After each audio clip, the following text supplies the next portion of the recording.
Hello everyone, তোমরা কেমন আছো? আশা করি সকলে ভালো আছো। আমিও খুব ভালো আছি। চলো, এটা হলো রবিবার দিনকার ব্লগ। রবিবারে গেছিলাম একটু বাজার বেনাচিতিতে কিছু কাজ ছিল, ওই জন্যই গেছিলাম। দেখো, বাজার যেতে যেতে চলে এলাম পেট্রোল পাম্পে। বর গাড়িতে তেল ভরাবে। রবিবার দিন বলে পেট্রোল পাম্পও প্রচণ্ড ভিড় ছিল। আর এইদিকে তেলটা ভালো পাওয়া যায়, ওই জন্যই ওই পেট্রোল পাম্পটাতে প্রচণ্ড ভিড় হয়। চলো, ওইখান থেকে বেনাচিতির ভেতরে চলে এলাম।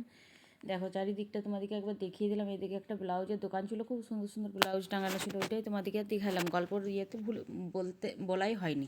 চলো, ওইখান থেকে চলে এলাম এত কথা ফলের দোকান, ফল নিতে। এখানে খুব সুন্দর সুন্দর টাটকা টাটকা ফল পাওয়া যায়।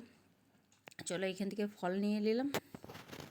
এই যে ফল নেওয়ার পর চলে এলাম দেখো তো এই দোকানটাতে। এখানে তিলকুট, তিলের নাড়ু, অনেক রকমের নাড়ু পাওয়া যায়। এবছর তো তিলের নাড়ু খেতে পারবো না, ওই জন্যই চলে এলাম।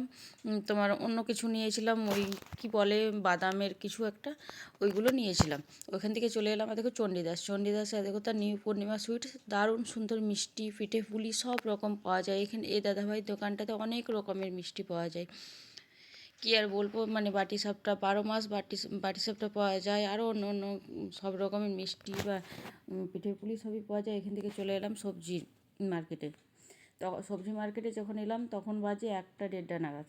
দেখো, সবজি মার্কেটটা অনেকটা ফাঁকাই ছিল, সেই টাইমটা সকাল দিকে অনেক ভিড় হয়। এত তোমাদেরকে এই চটটা দেখিয়ে দিলাম।